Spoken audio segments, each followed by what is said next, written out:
Good morning student. আজকে করব চক্রবৃদ্ধি সুদ। কোষে দেখি 6.1 7 দাগের অঙ্ক। দেখি 7 দাগের অঙ্কটা কি বলল। বার্ষিক 10% চক্রবৃদ্ধি হার সুদে কোনো আসলের 3 বছরের চক্রবৃদ্ধি সুদ 2648 টাকা হবে, তা হিসাব করে লিখি। মানে কি জানতে চাইলো? আসল জানতে চাইলো। কি কি দেওয়া আছে? সুদের হার, সময় এবং চক্রবৃদ্ধি সুদ দেওয়া আছে। চলো লিখি কি কি দেওয়া। আসল দেওয়া নেই, তাই না? তাহলে ধরি আসল পি সমান সমান এক্স টাকা।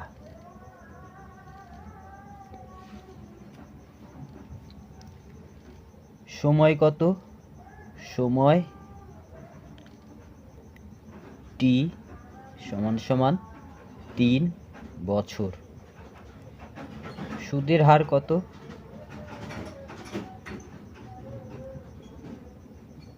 সুদের হার আর সমান সমান 10%।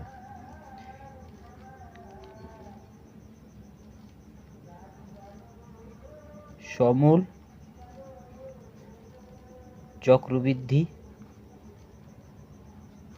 কি দিয়ে প্রকাশ করি? এ সমান সমান কত বের করতে হবে। চলো আমরা সূত্র লিখি। আমরা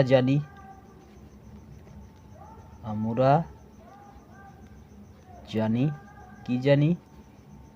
এ সমান সমান P into 1 plus R by 100 মাথার উপরে টি। কার মান?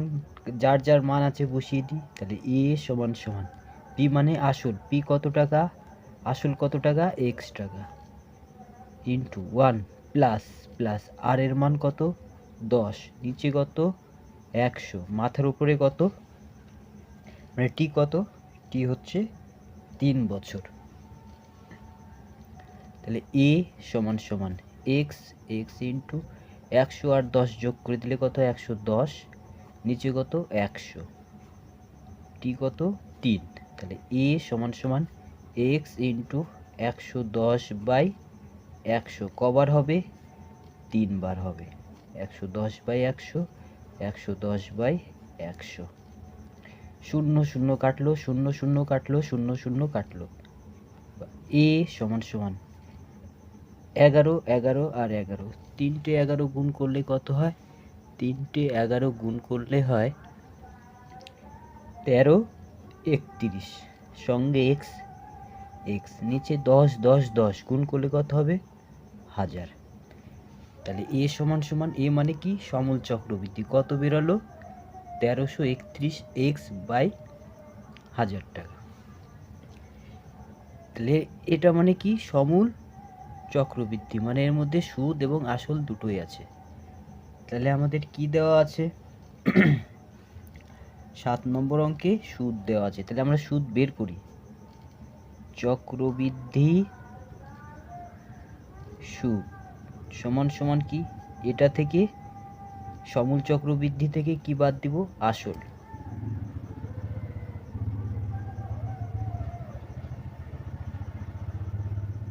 তাহলে 1 3 3 1 এক্স বাই 1000। এখান থেকে কত বাদ দিব? আসল টাকা। আসল কত? এক্স। লসাগু করি।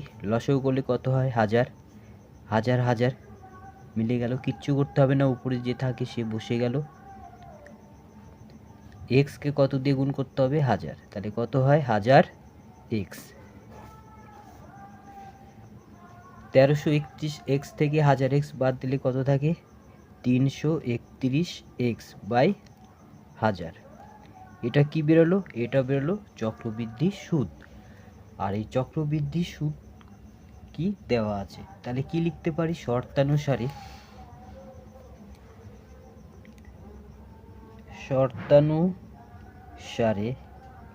লিখতে পারি 331 এক্স বাই 1000 সমান সমান কত টাকা লিখতে পারি?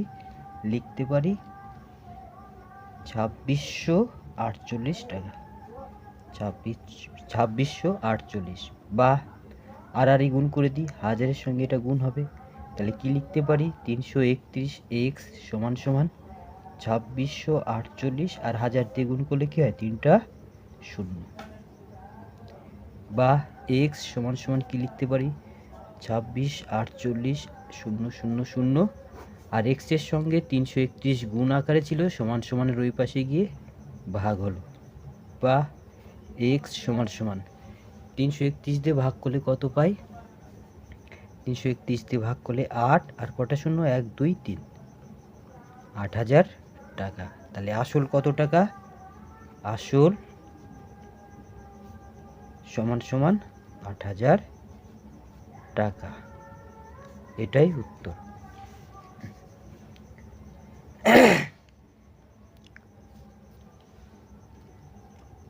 চলো 8 নম্বর অঙ্কটা দেখি কি বলল।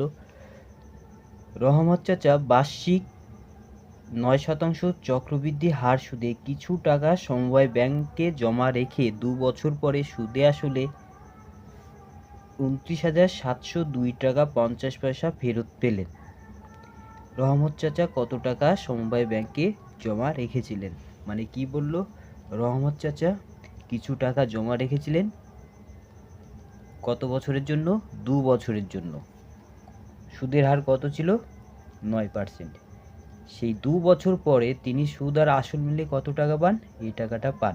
তাহলে তিনি কত টাকা জমা রেখেছিলেন সেটা বের করতে বলছে। সমূল চক্রবৃদ্ধি, সমূল চক্রবৃদ্ধি এ সমান সমান কত দেওয়া, 29,702 টাকা 50 পয়সা।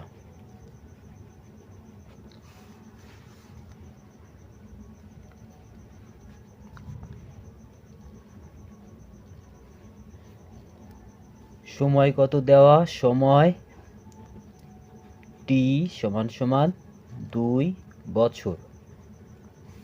সুদের হার কত, সুদের হার আর সমান সমান 9%। তাহলে আসল কত বের করতে হবে, আসল পি সমান সমান কত বের করতে হবে। চলো সূত্র লিখি। সূত্রে কি জানি, আমরা জানি এ সমান সমান P into 1 plus R by 100 মাথার উপরে টি।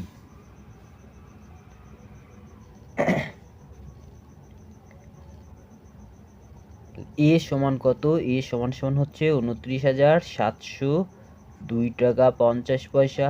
পি এর মান জানি না, বের করতে হবে 1 প্লাস আর এর মান কত 9, নিচে কত 100, সময় কত 2 বছর। 29,702.50 সমান সমান পি ইন্টু 100 আর 9 যোগ করলে 109, 109/100 কবার হবে, দুবার, বা পি সমান সমান কি লিখতে পারি 29,702 টাকা 50 পয়সা গুণিত, দেখো পি এর সঙ্গে যে গুণ আকারে ছিল সমান সমানের এই পাশে নিয়ে গেলে ভাগ হবে, তাহলে কি হবে, আর যে ভাগ আকারে ছিল সে গুণ হবে, তাহলে 100 গুণ হলো, আর 109 ভাগ আকারে বসলো। দশমিক তুলে দিই, দশমিক তুললে কত পাবো 100, এই 100 কাটলো, বা পি সমান সমান কত হয়, গুণ করলে 29702 100 দিয়ে গুণ করলে দুটো শূন্য হয়, লিখে দিলাম। 109 আর 109 গুণ করলে কত হয়, 109 আর 109 গুণ করলে 11881, বা পি সমান সমান এটা দিয়ে এটাকে ভাগ করলে কত হয় 25, আর কটা শূন্য 3টা শূন্য, 1 2 3, 25,000 টাকা। এটাই উত্তর। তাহলে কত টাকা জমা রেখেছিলেন? 25,000 টাকা জমা রেখেছিলেন। এবার হবে 9 নম্বর অঙ্ক। চলো দেখি 9 নম্বর অঙ্ক কি বললো। বার্ষিক 8% চক্রবৃদ্ধি হার সুদে কত টাকা 3 বছরে সমূল চক্রবৃদ্ধি 31,492 টাকা 80 পয়সা হবে, হিসাব করে লিখি। মানে কি বের করতে বললো? আসল কি কি দেওয়া? সমূল চক্রবৃদ্ধি। সমূল চক্রবৃদ্ধি কি সমান সমান কত? 31,492 টাকা 80 পয়সা। সময় সময় কত দেওয়া? 3 বছর। সুদের হার কত দেওয়া? সুদের হার আর সমান সমান 8%। আসল কত? আসল পি সমান সমান বের করতে হবে। তাহলে সূত্র লিখি। আমরা জানি কি জানি? এ সমান সমান P into 1 plus R by 100 মাথার উপরে টি। মান বসিয়ে দিই। এর মান কত? 31,492.80 সমান সমান পি এর মান জানি না, বের করতে হবে 1 প্লাস আর এর মান কত? 8, নিচে কত? 100, সময় কত? 3 বছর। বা 31,492.80 সমান সমান পি ইন্টু 100 আর 8 যোগ করলে 108, 108 নিচে কত? 100, কবার হবে? 3 বার হবে। কেন? সময় 3 বছর, সেজন্য।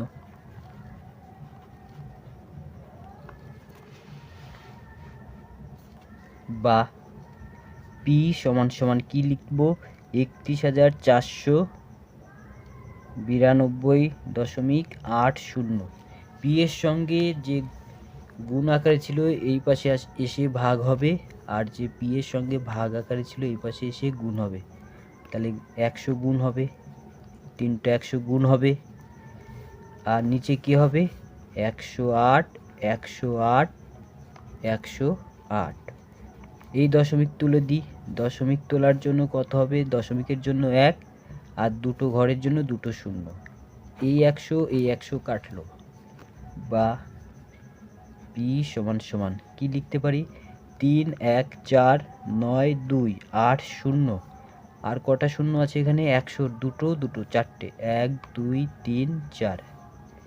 নিচে গুণ করে দিই। কাকে কাকে? 108, 108, 108, 108, 108, 108। 3 বার গুণ করলে কত হয়? 3 বার গুণ করলে হয় 1, 2, 5, 9, 7, 1, 2। বা পি সমান সমান এটাকে এটা দিয়ে ভাগ করলে কত হয়? 25,000 টাকা। তাহলে তিনি কত টাকা জমা রেখেছিলেন? আসল টাকা কত? আসল 25,000 টাকা। এটাই উত্তর। এবার করব 10 নম্বর অঙ্ক। দেখি 10 নম্বর অঙ্ক কি বললো। বার্ষিক 7.5% সরল সুদের হারে এবার করব 10 নম্বর। 10 নম্বর কি বললো? বার্ষিক 7.5% সুদের হারে 12,000 টাকার 2 বছরের চক্রবৃদ্ধি সুদ এবং সরল সুদের অন্তর নির্ণয় করি।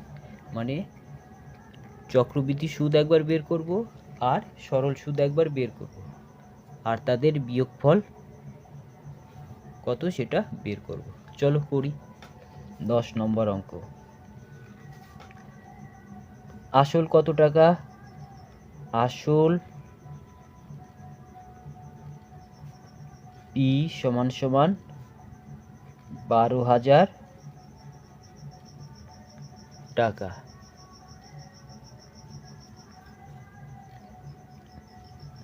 সময় কত? সময় টি সমান সমান 2 বছর।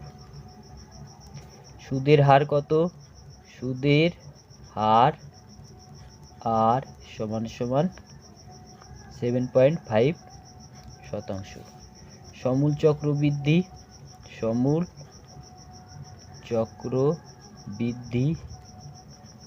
এ সমান সমান কত বের করতে হবে। তাহলে সূত্র লিখি। আমরা কি জানি? আমরা জানি এ সমান সমান P into 1 plus R by 100 মাথার উপরে টি। তাহলে এ সমান সমান পি মানে কত? 12,000 টাকা। 1 প্লাস আর এর মান কত? 7.5। নিচে কত? 100। সময় কত? 2 বছর। এই দশমিক তুলে দিলে কত পাবো? 10 পাবো। মানে 10 দিয়ে গুণ করলে কত? 1000। তাহলে এ সমান সমান কত পাবো? 12,000 গুণিত 1000কে 75-এর সঙ্গে যোগ করলে 1075 বাই 1000। কবার হবে? দুবার হবে। লিখে দিলাম। 0 0 কাটি, 1 2 3 1 2 3। তাহলে এ সমান সমান কত হয়? 1075। 1075 গুণ করব, যা হবে 12 দিয়ে গুণ করব। গুণ করলে কত হয়? গুণ করলে হবে 1 3 8 6 7 5 0 0। আর নিচে কে থাকে? নিচে থাকে 3 0 1000। তাহলে 1 2 1 2 কাটলো।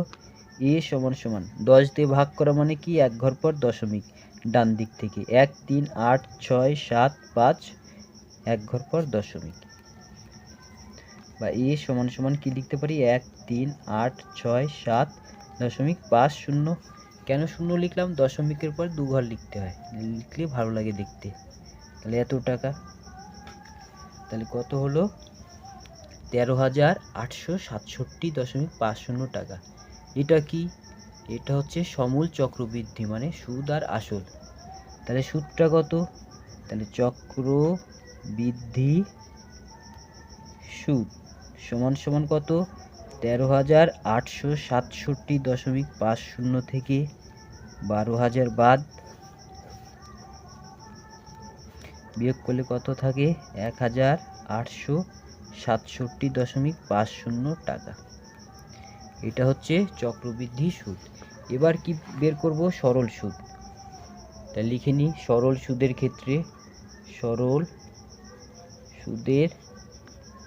ক্ষেত্রে সূত্র কি জানি আমরা? আমরা জানি I সমান সমান P into R into T by 100। তাহলে I সমান সমান পি মানে কত? পি মানে হচ্ছে 12,000। আর এর মান কত? 7.5। টি কত? টি মানে হচ্ছে 2 বছর। নিচে কত? 100 গুণিত এই দশমিক তুলে দিই। দশমিক তুলে কত পাবো? 10। 0 0 কাটি, 1 2 1 2 1 1। তাহলে I সমান সমান কত হবে? 75কে 2 দিয়ে গুণ করব, যা হবে 12 দিয়ে গুণ করব। গুণ করলে কত হয়? গুণ করলে হবে 1800 টাকা। তাহলে এটা কি বেরোলো? চক্রবৃদ্ধি সুদ। এটা কি বেরোলো? সরল সুদ। তাহলে সরল সুদ ও চক্রবৃদ্ধি সুদের অন্তর্গত।